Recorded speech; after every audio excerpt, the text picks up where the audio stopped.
quick, because we've been on this Anthony Jeselnik beat for some time now.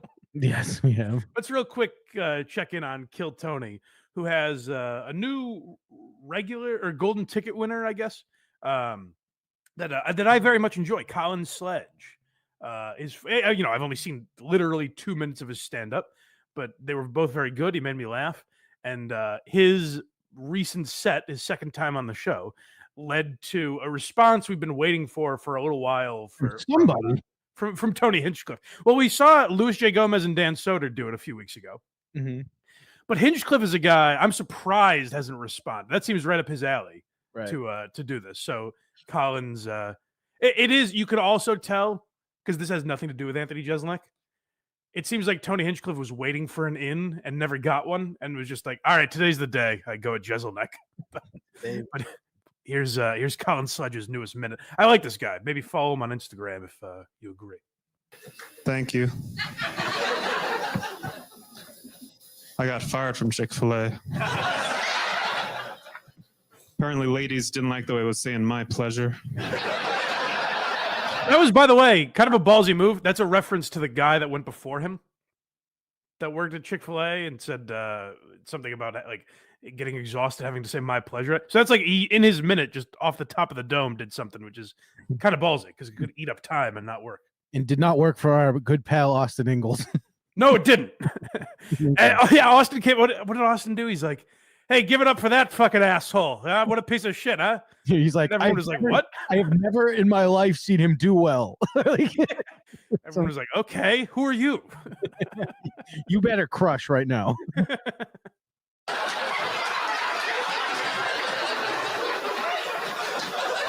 I've never been able to coast on the way I look, I was never that hot, but I'm interesting, I can make girls think.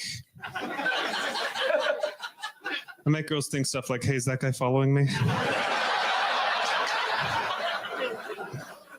One time this girl getting into my car for a date she agreed to. First thing she said was, "Just so you know, I have pepper spray in my purse." It's like, just so you know, you shouldn't tell me where it is.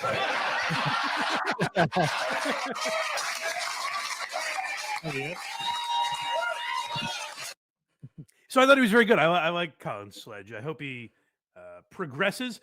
We've talked about this before. I think like that's great that Kill Tony does that, like gives young guys like that a platform. I think they figured out what Last Comic Standing never quite figured out.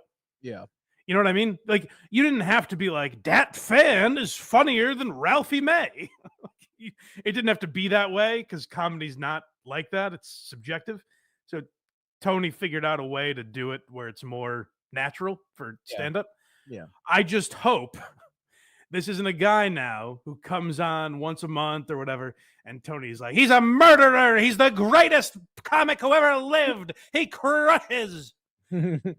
Because then that guy has to go. Now, all of a sudden, this guy's headlining now, way before he's ready.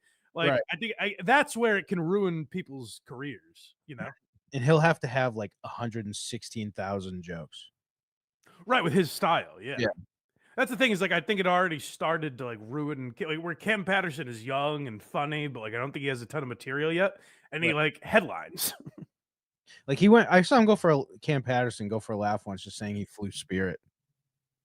Right. It's there's a lot of like, "Hey, the way I'm saying this is funny," right? Because he's fucking 24. Like he doesn't have that much material. He doesn't have that much life experience yet. So those are the kind of guys I could see that show ruining.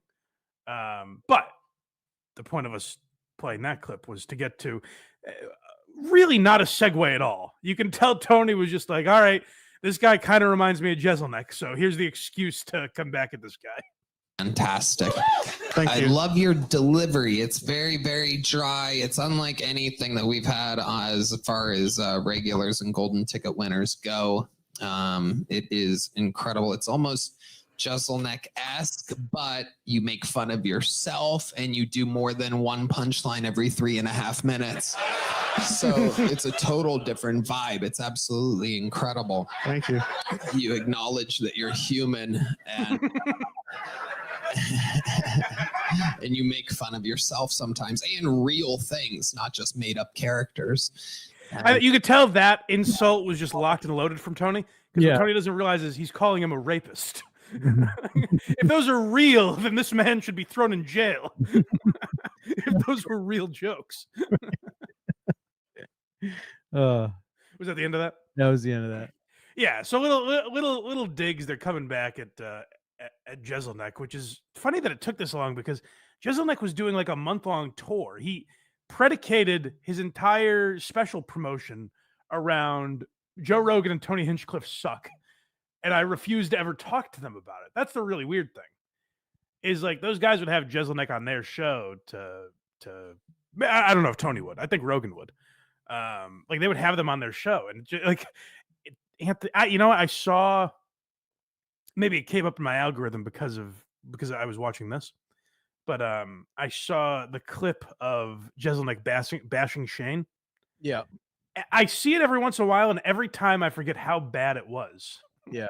Where he's like, no one's gonna miss this guy, all that. But then beyond that, Anthony Jeselnik actually said, "I'm the only edgy guy in comedy." He said those words.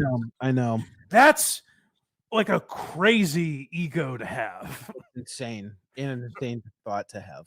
Yeah. So I'm glad some guys have started responding in some respect because Jesus, he was tap dancing all over him for like a month and a half. So I'm glad Hinchcliffe finally responded. And the funny thing about that is like I think Anthony Jeselnik's a much better comic than Tony Hinchcliffe. I don't think it's close.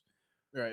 But to talk about Tony's ego, which Tony does have one, but to Mhm. be Anthony Jeselnik and not realize the irony of you shitting on someone's ego. See, it seems almost like it has to be a bit. I think a lot of people thought Jeselnik was doing a bit because it was so ridiculous how hypocritical he was being. It's alarming how unfunny comics can be when they're not on stage. Yeah, I mean, I think in some ways that comes with the territory where it's like they're socially awkward people who just observe things, and are able to harness it into like an hour. It's more weird now because comics are so exposed with podcasts and stuff. Yeah. But here's the problem. I think Jeselnik would probably agree with this. Anthony Jeselnik's a guy that probably shouldn't do podcasts because what he does is perfect for stage. Right. And I think stage only, probably. Anthony Jeselnik has said that much. He's like, podcasts are lame. He shits on podcasts. He's like, I don't even want to do one anymore, even though he did one for years. And yet he was doing this all on podcasts. That was the psychotic thing. To be like, if you have serious conversations on podcasts, you're not a comedian. And deliver no punchlines while you're saying that. Just you're shitting on these people for doing exactly what you're doing.